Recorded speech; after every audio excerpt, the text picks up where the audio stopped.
This is Romeo and Juliet by William Shakespeare.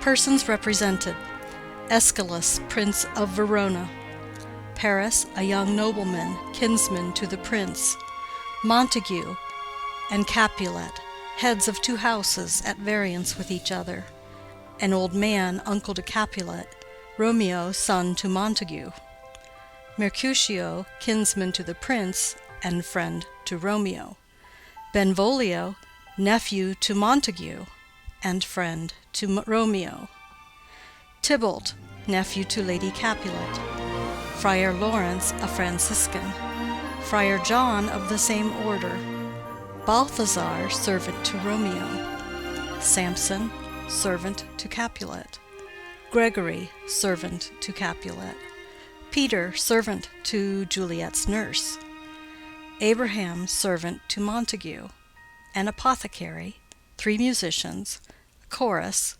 page to Paris, and another page; an officer; Lady Montague, wife to Montague; Lady Capulet, wife to Capulet; Juliet, daughter to Capulet; nurse to Juliet; citizens of Verona; several men and women, relations to both houses; maskers, guards, watchmen, and attendants.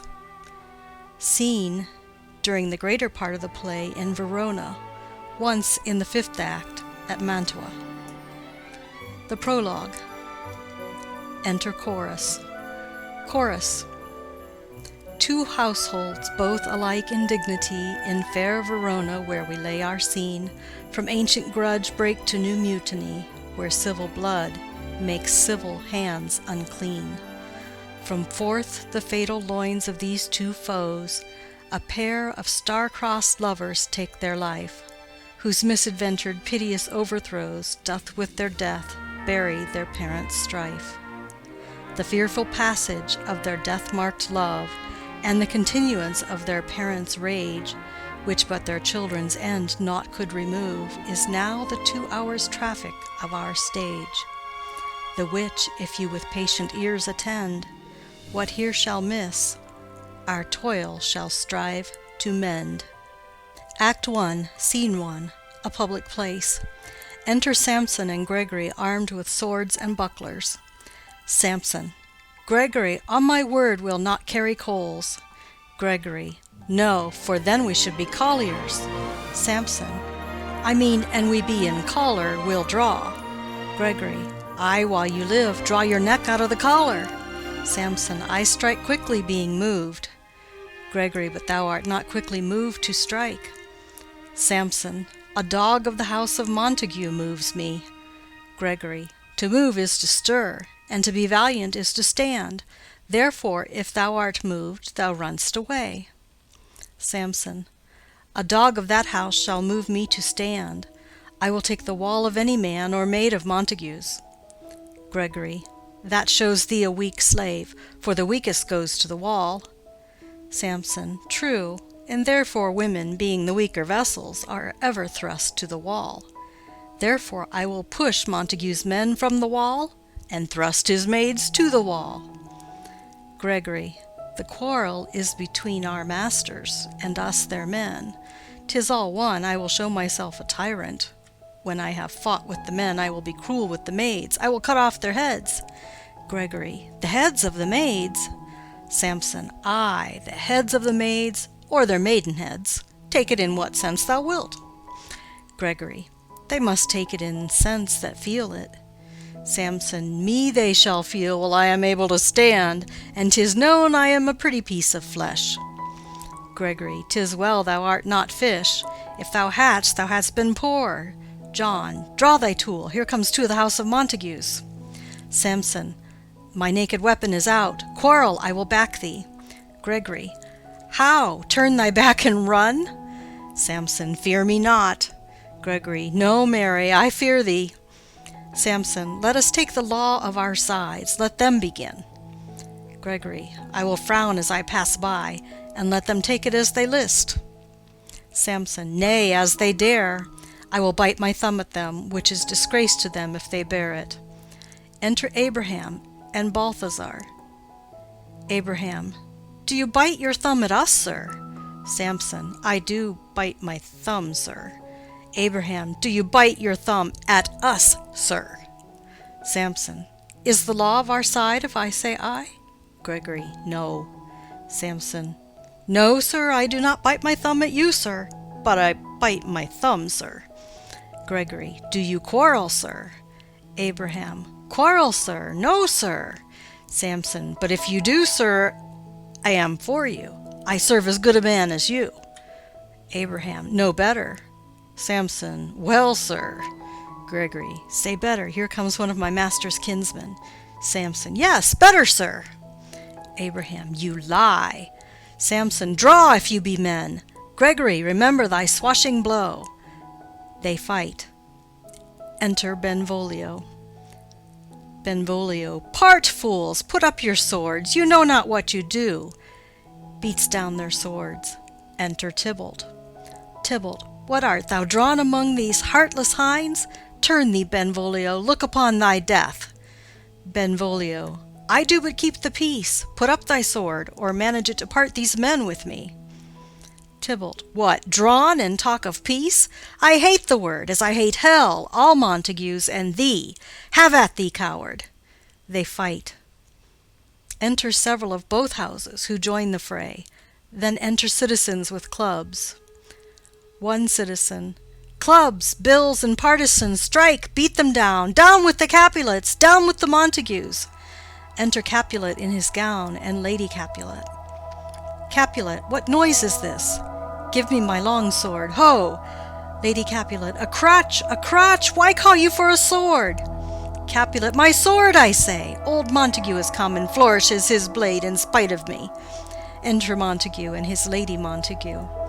Montague. Thou villain Capulet, hold me not, let me go. Lady Montague. Thou shalt not stir 1 foot to seek a foe. Enter Prince with attendants. Prince. Rebellious subjects, enemies to peace, profaners of this neighbor-stained steel, will they not hear? What ho, you men, you beasts, that quench the fire of your pernicious rage with purple fountains issuing from your veins? On pain of torture from those bloody hands, throw your mistempered weapons to the ground, and hear the sentence of your moved prince. 3 civil brawls, bred of an airy word, by thee, old Capulet, and Montague have thrice disturbed the quiet of our streets, and made Verona's ancient citizens cast by their grave beseeming ornaments, to wield old partisans, in hands as old, cankered with peace, to part your cankered hate. If ever you disturb our streets again, your lives shall pay the forfeit of the peace. For this time all the rest depart away.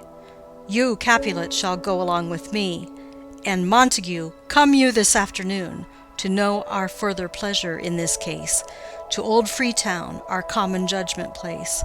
Once more, on pain of death, all men depart. Exit Prince and attendants, Capulet, Lady Capulet, Tybalt, citizens, and servants. Montague. Who set this ancient quarrel new abroach? Speak, nephew, were you by when it began? Benvolio. Here were the servants of your adversary and yours, close fighting ere I did approach. I drew to part them. In the instant came the fiery Tybalt with his sword prepared, which as he breathed defiance to my ears, he swung about his head and cut the winds, who, nothing hurt withal, hissed him in scorn. While we were interchanging thrusts and blows, came more, and fought on part and part, till the prince came, who parted either part. Lady Montague. Oh, where is Romeo? Saw you him today? Right glad I am he was not at this fray. Benvolio. Madam, an hour before the worshipped sun peered forth the golden window of the east, a troubled mind drave me to walk abroad, where, underneath the grove of sycamore, that westward rooteth from the city's side, so early walking did I see your son. Towards him I made, but he was ware of me, and stole into the covert of the wood. I, measuring his affections by my own, that most are busied when they're most alone, pursued my humor, not pursuing his, and gladly shunned who gladly fled from me. Montague. Many a morning hath he there been seen, with tears augmenting the fresh morning's dew, adding to clouds more clouds with his deep sighs. But all so soon as the all-cheering sun should in the farthest east begin to draw the shady curtains from Aurora's bed, away from light steals home my heavy son, and private in his chamber pens himself, shuts up his windows, locks fair daylight out, and makes himself an artificial night. Black and portentous must this humour prove, unless good counsel may the cause remove. Benvolio. My noble uncle, do you know the cause? Montague. I neither know it nor can learn of him. Benvolio. Have you importuned him by any means? Montague. Both by myself and many other friends. But he, his own affection's counsellor, is to himself, I will not say how true, but to himself so secret and so close, so far from sounding and discovery, as is the bud bit with an envious worm ere he can spread his sweet leaves to the air, or dedicate his beauty to the sun. Could we but learn from whence his sorrows grow, we would as willingly give cure as know. Benvolio. See, here he comes. So please you step aside. I'll know his grievance, or be much denied. Montague. I would thou wert so happy by thy stay to hear true shrift. Come, madam, let's away. Exit Montague and lady. Enter Romeo. Benvolio. Good morrow, cousin. Romeo. Is the day so young? Benvolio. But new struck 9. Romeo. Ay me, sad hours seem long. Was that my father that went hence so fast? Benvolio. It was. What sadness lengthens Romeo's hours? Romeo. Not having that which having makes them short. Benvolio. In love? Romeo. Out. Benvolio. Of love? Romeo. Out of her favor where I am in love. Benvolio. Alas, that love, so gentle in his view, should be so tyrannous and rough in proof. Romeo. Alas, that love, whose view is muffled still, should without eyes see pathways to his will. Where shall we dine? O me! What fray was here? Yet tell me not, for I have heard it all. Here's much to do with hate, but more with love. Why then, O brawling love, O loving hate, O anything of nothing first create, O heavy lightness, serious vanity, misshapen chaos of well-seeming forms, feather of lead, bright smoke, cold fire, sick health, still waking sleep that is not what it is.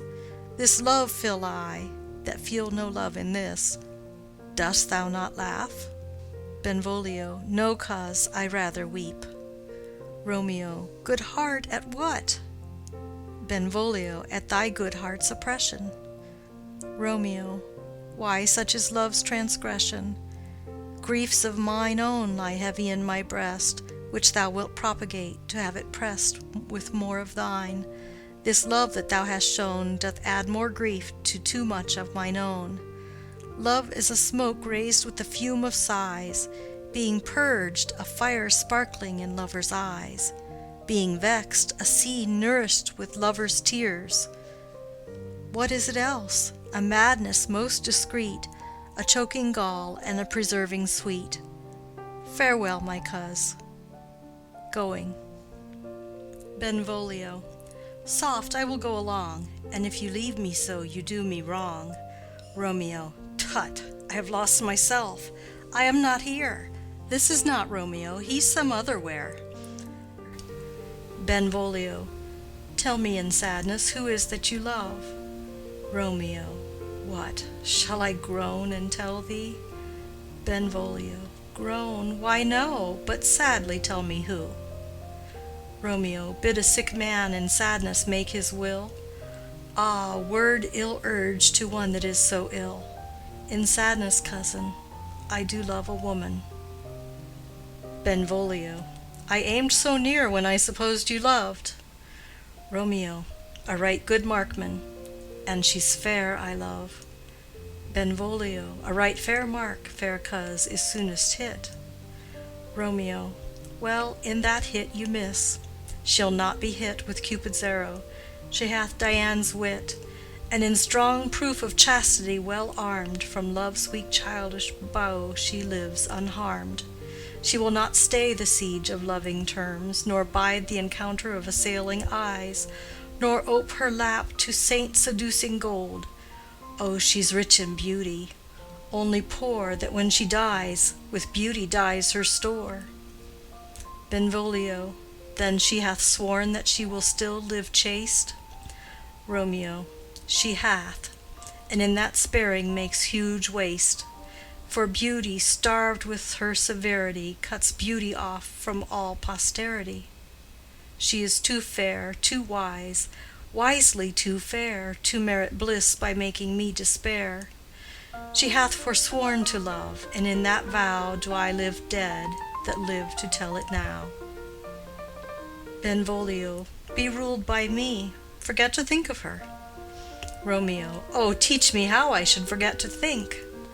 Benvolio, by giving liberty unto thine eyes, examine other beauties. Romeo, 'tis the way to call hers exquisite in question more. These happy masks that kiss fair ladies' brows, being black, puts us in mind they hide the fair. He that is struck and blind cannot forget the precious treasure of his eyesight lost. Show me a mistress that is passing fair. What doth her beauty serve but as a note where I may read who passed that passing fair? Farewell, thou canst not teach me to forget. Benvolio, I'll pay that doctrine, or else die in debt. Exit. End of Scene 1. Scene 2. A street. Enter Capulet, Paris, and servant. Capulet. But Montague is bound as well as I, in penalty alike, and 'tis not hard, I think, for men so old as we to keep the peace. Paris. Of honorable reckoning are you both, and pity 'tis you lived at odds so long. But now, my lord, what say you to my suit? Capulet. But saying o'er what I have said before. My child is yet a stranger in the world. She hath not seen the change of 14 years. Let 2 more summers wither in their pride, ere we may think her ripe to be a bride. Paris. Younger than she our happy mother's maid. Capulet. And too soon marred are those so early made. The earth hath swallowed all my hopes but she. She is the hopeful lady of my earth. But woo her, gentle Paris, get her heart. My will to her consent is but a part. And she agree, within her scope of choice lies my consent and fair according voice.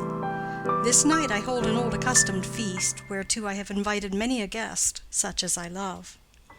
And you among the store, one more most welcome makes my number more.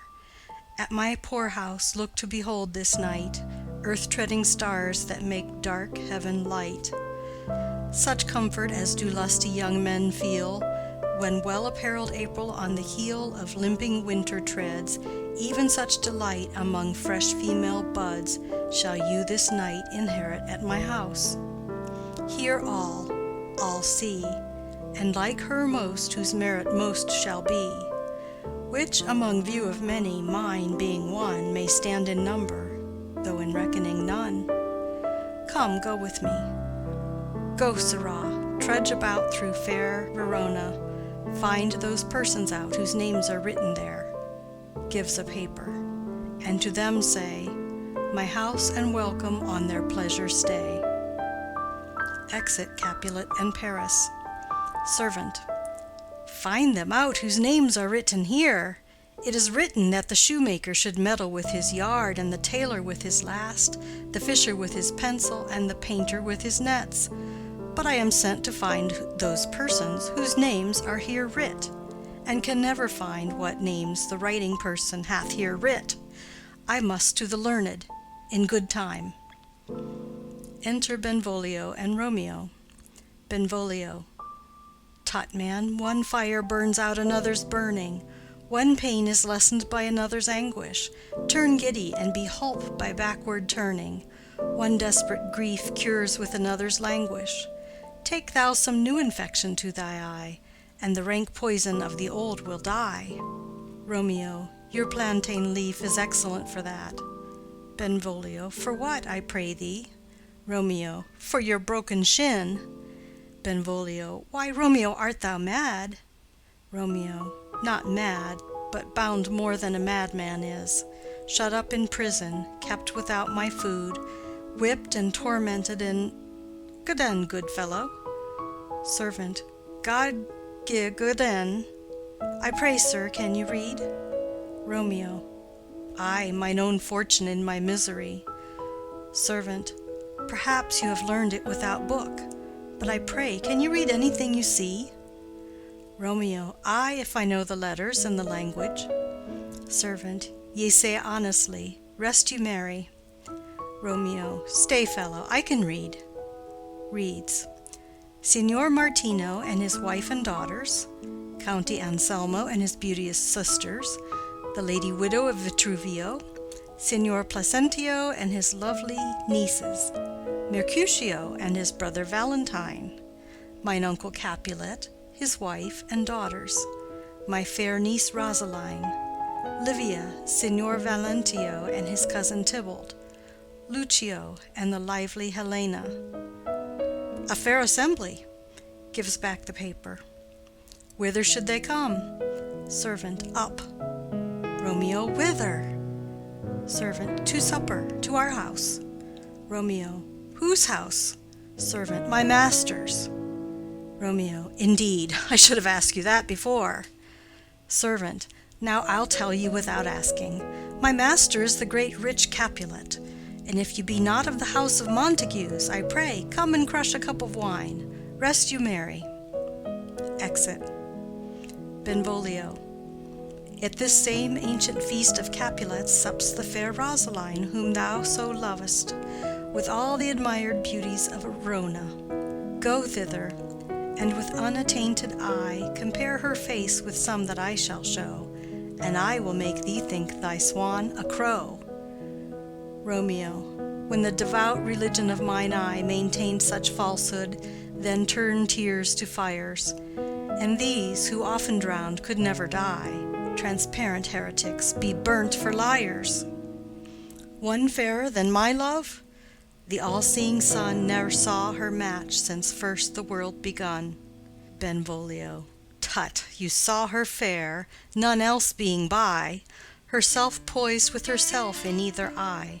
But in that crystal scales let there be weighed your lady's love against some other maid that I will show you shining at this feast, and she shall scant show well that now shows best. Romeo. I'll go along, no such sight to be shown, but to rejoice in splendor of mine own. Exit. Scene 3. Room in Capulet's house. Enter Lady Capulet and nurse. Lady Capulet. Nurse, where's my daughter? Call her forth to me. Nurse. By my maidenhead, at 12-year-old I bade her come. What, lamb? What, ladybird? God forbid! Where's this girl? What, Juliet? Enter Juliet. Juliet. How now, who calls? Nurse. Your mother. Juliet. Madam, I am here. What is your will? Lady Capulet. This is the matter. Nurse, give leave a while. We must talk in secret. Nurse, come back again. I have remembered me. Thou's hear our counsel. Thou knowest my daughter's of a pretty age. Nurse. Faith, I can tell her age unto an hour. Lady Capulet. She's not 14. Nurse. I'll lay 14 of my teeth, and yet to my teen be it spoken, I have but 4. She is not 14. How long is it now to Lammastide? Lady Capulet. A fortnight and odd days.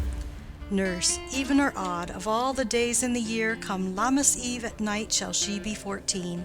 Susan and she, God rest all Christian souls, were of an age. Well, Susan is with God. She was too good for me. But, as I said, on Lammas Eve at night shall she be 14. That shall she, Mary. I remember it well. 'Tis since the earthquake now 11 years, and she was weaned.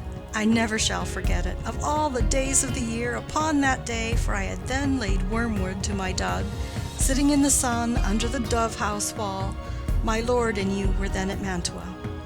Nay, I do bear a brain. But as I said, when it did taste the wormwood on the nipple of my dug, and felt it bitter, pretty fool, to see it tetchy and fall out with the dug. Shake, quoth the dove-house, 'twas no need, I trow, to bid me trudge, and since that time it is 11 years. For then she could stand alone. Nay, by the rood she could have run and waddled all about, for even the day before she broke her brow. And then my husband, God be with his soul, he was a merry man, took up the child. Yea, quoth he, dost thou fall upon thy face? Thou wilt fall backward when thou hast more wit. Wilt thou not, Jewel? And by my holidame, the pretty wretch left crying, and said, Aye. To see now how a jest shall come about, I warrant, and I should live 1,000 years, and never should forget it. Wilt thou not, Jewel? Quoth he. And pretty fool it stinted, and said, Aye. Lady Capulet. Enough of this. I pray thee hold thy peace. Nurse. Yes, madam. Yet I cannot choose but laugh to think it should leave crying and say, Aye.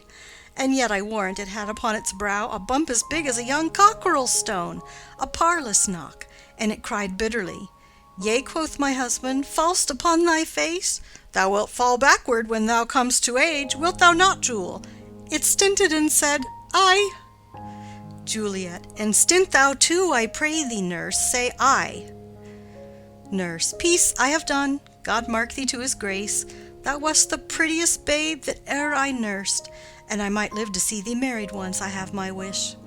Lady Capulet. Marry. That marry is the very theme I came to talk of. Tell me, daughter Juliet, how stands your disposition to be married? Juliet. It is an honor that I dream not of. Nurse. An honor? Were not I thine only nurse, I would say thou hadst sucked wisdom from thy teat. Lady Capulet. Well, think of marriage now. Younger than you, here in Verona, ladies of esteem are made already mothers. By my count, I was your mother much upon these years that you are now a maid. Thus then, in brief, the valiant Paris seeks you for his love. Nurse. A man, young lady, lady, such a man as all the world. Why, he's a man of wax. Lady Capulet. Verona's summer hath not such a flower. Nurse. Nay, he's a flower, in faith, a very flower. Lady Capulet. What say you? Can you love the gentleman? This night you shall behold him at our feast. Read o'er the volume of young Paris's face, and find delight writ there with beauty's pen. Examine every married lineament, and see how one another lends content. And what obscured in this fair volume lies, find written in the margent of his eyes. This precious book of love, this unbound lover, to beautify him, only lacks a cover. The fish lives in the sea, and 'tis much pride for fair without the fair within to hide. That book in many's eyes doth share the glory that in gold clasped locks in the golden story. So shall you share all that he doth possess, by having him, making yourself no less. Nurse. No less, nay bigger. Women grow by men. Lady Capulet. Speak briefly. Can you like of Paris's love? Juliet. I'll look to like, if looking liking move, but no more deep will I endart mine eye than your consent gives strength to make it fly. Enter a servant. Servant. Madam, the guests are come, supper served up, you called, my young lady asked for, the nurse cursed in the pantry, and everything in extremity. I must hence to wait. I beseech you, follow straight. Lady Capulet. We follow thee. Exit servant. Juliet, the county stays. Nurse. Go, girl. Seek happy nights to happy days. Exit. Scene 4. A street. Enter Romeo, Mercutio, Benvolio, with 5 or 6 maskers, torch-bearers, and others. Romeo. What, shall this speech be spoke for our excuse, or shall we on without apology? Benvolio, the date is out of such prolixity. We'll have no Cupid hoodwinked with a scarf, bearing a Tartar's painted bow of lath, scaring the ladies like a crow-keeper, nor no without-book prologue, faintly spoke after the prompter, for our entrance. But let them measure us by what they will, and we'll measure them a measure and be gone. Romeo. Give me a torch. I am not for this ambling. Being but heavy, I'll bear the light. Mercutio. Nay, gentle Romeo, we must have you dance. Romeo. Not I, believe me. You have dancing shoes with nimble soles. I have a soul of lead, so stakes me to the ground I cannot move. Mercutio. You are a lover. Borrow Cupid's wings, and soar with them above a common bound. Romeo. I am too sore and pierced with his shaft to soar with his light feathers, and so bound I cannot bound a pitch above dull woe. Under love's heavy burden do I sink. Mercutio. And to sink in it should you burden love, too great oppression for a tender thing. Romeo. Is love a tender thing? It is too rough, too rude, too boisterous, and it pricks like thorn. Mercutio. If love be rough with you, be rough with love. Prick love for pricking, and you beat love down. Give me a case to put my visage in, putting on a mask. A vizard for a vizard. What care I what curious eye doth quote deformities? Here are the beetle brows, shall blush for me. Benvolio. Come, knock and enter, and no sooner in but every man betake him to his legs. Romeo. A torch for me. Let wantons light of heart tickle the senseless rushes with their heels, for I am proverbed with the grandsire phase. I'll be a candle holder, and look on. The game was ne'er so fair, and I am done. Mercutio. Tut! Done's the mouse, the constable's own word. If thou art done, we'll draw thee from the mire of this, sir, reverence, love, wherein thou stickest up to the ears. Come, we burn daylight. Ho! Romeo. Nay, that's not so. Mercutio. I mean, sir, in delay we waste our lights in vain, like lamps by day. Take our good meaning, for our judgment sits 5 times in that ere once in our 5 wits. Romeo. And we mean well in going to this mask, but 'tis no wit to go. Mercutio. Why, may one ask? Romeo. I dreamt a dream tonight. Mercutio. So did I. Romeo. Well, what was yours? Mercutio. That dreamers often lie. Romeo. In bed asleep, while they do dream things true. Mercutio.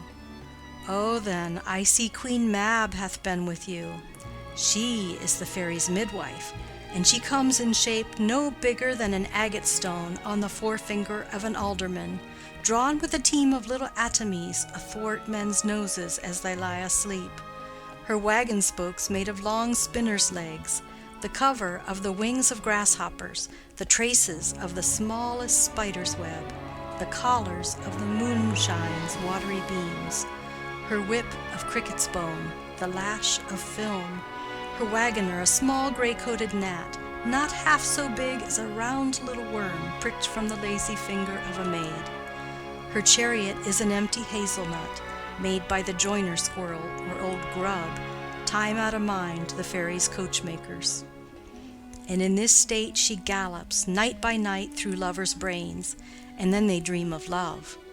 Or courtiers' knees that dream on courtesies straight, or lawyers' fingers who straight dream on fees, or ladies' lips who straight on kisses dream, which oft the angry Mab with blisters plagues, because their breaths with sweetmeats tainted are.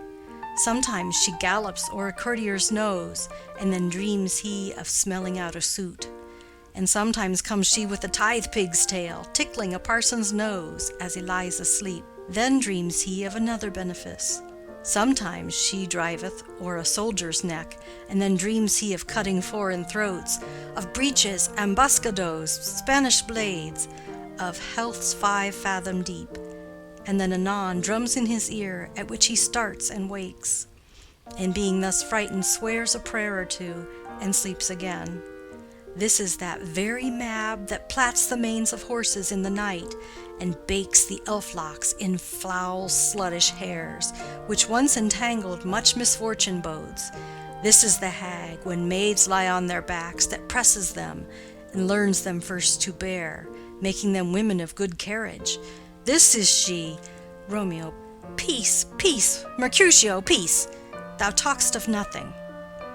Mercutio, true, I talk of dreams, which are the children of an idle brain, begot of nothing but vain fantasy, which is as thin of substance as the air, and more inconstant than the wind, who woos even now the frozen bosom of the north, and being angered puffs away from thence, turning his face to the dew-dropping south.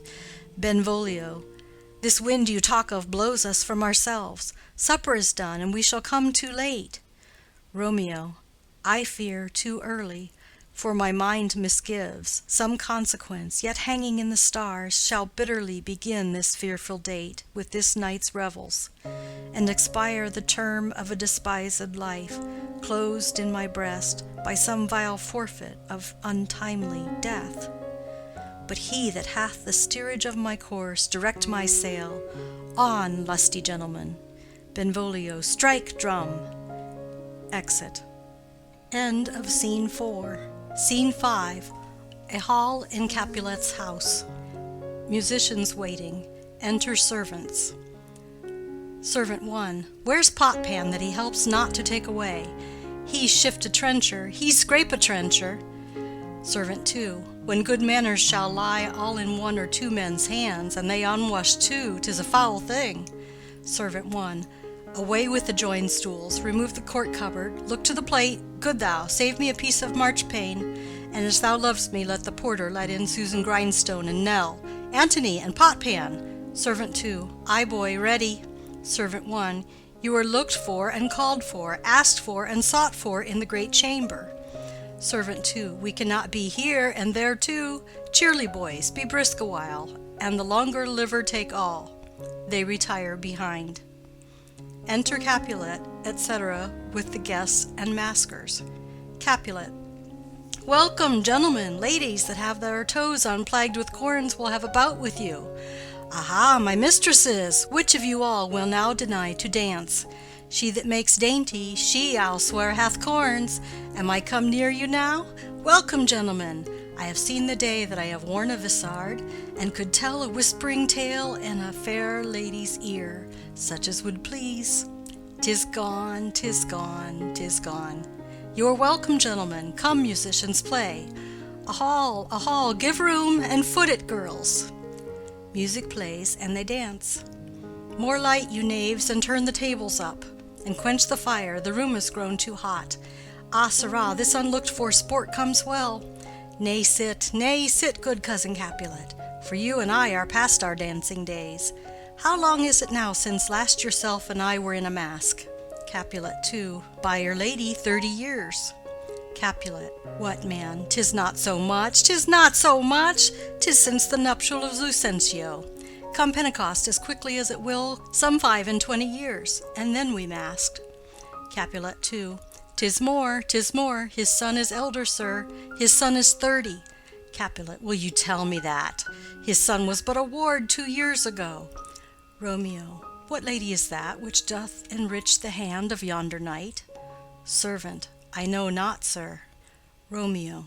Oh, she doth teach the torches to burn bright.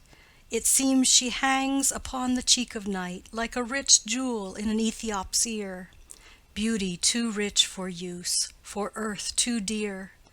So shows a snowy dove trooping with crows, as yonder lady o'er her fellows shows. The measure done, I'll watch her place of stand, and touching hers, make blessed my rude hand. Did my heart love till now? Forswear at sight, for I ne'er saw true beauty till this night. Tybalt. This, by his voice, should be a Montague. Fetch me my rapier, boy. What, dares the slave come hither, covered with an antic face, to flee and scorn at our solemnity?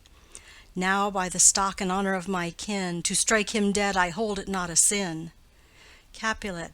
Why, how now, kinsman, wherefore storm you so? Tybalt. Uncle, This is a Montague, our foe, a villain that is hither come in spite to scorn at our solemnity this night. Capulet. Young Romeo, is it? Tybalt. 'Tis he, that villain Romeo. Capulet. Content thee, gentle coz, let him alone. He bears him like a portly gentleman.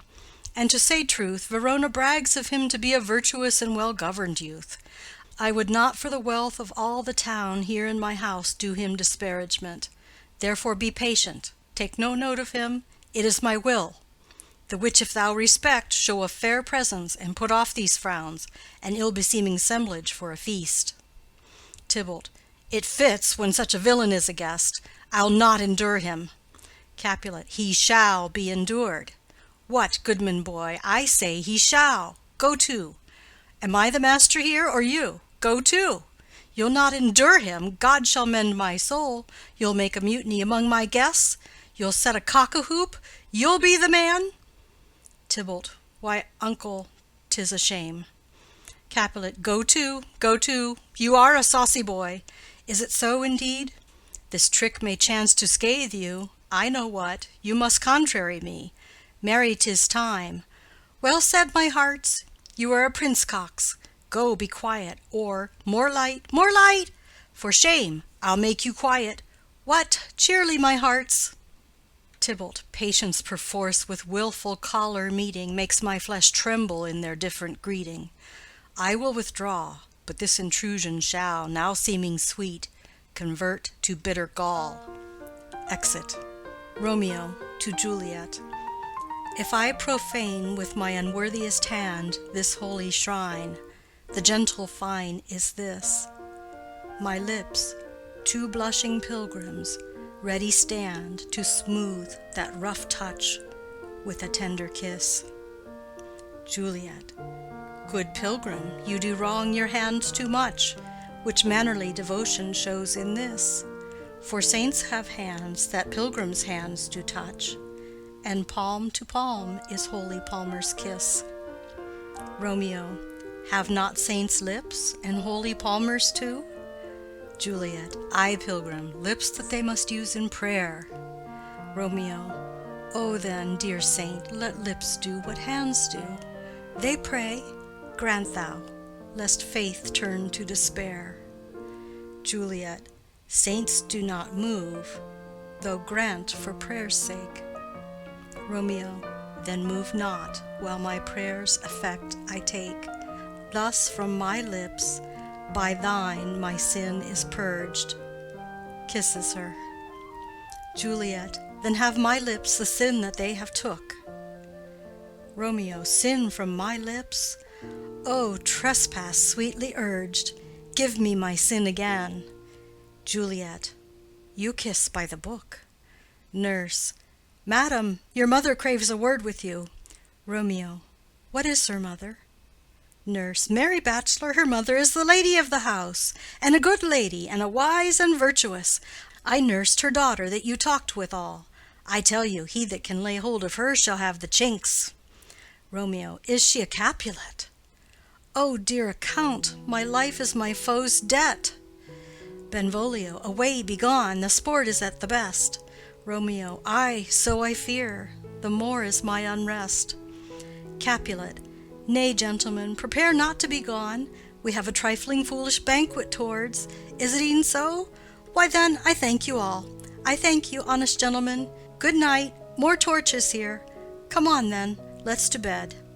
Ah, sirrah, to second Capulet. By my fay, it waxes late. I'll to my rest. Exit all but Juliet and nurse. Juliet. Come hither, nurse. What is yon gentleman? Nurse. The son and heir of old Tiberio. Juliet. What's he that now is going out of door? Nurse. Marry, that I think be young Petruchio. Juliet. What's he that follows there, that would not dance? Nurse. I know not. Juliet. Go ask his name. If he be married, my grave is like to be my wedding bed. Nurse. His name is Romeo, and a Montague, the only son of your great enemy. Juliet. My only love, sprung from my only hate, too early seen unknown, and known too late. prodigious birth of love it is to me that I must love a loathed enemy. Nurse. What's this? What's this? Juliet. A rhyme I learned even now of one I danced withal. One calls within, Juliet! Nurse. Anon, anon. Come, let's away. The strangers all are gone. Exit. Enter chorus. Chorus. Now old desire doth in his deathbed lie, and young affection gapes to be his heir. That fair for which love groaned for and would die, with tender Juliet matched, is now not fair. Now Romeo is beloved, and loves again, alike bewitched by the charm of looks. But to his foe supposed he must complain, and she steal love's sweet bait from fearful hooks. Being held a foe, he may not have access to breathe such vows as lovers used to swear. And she as much in love, her means much less to meet her new beloved anywhere. But passion lends them power, time means to meet, tempering extremities with extreme sweet. Exit. End of Scene 5. End of Act 1.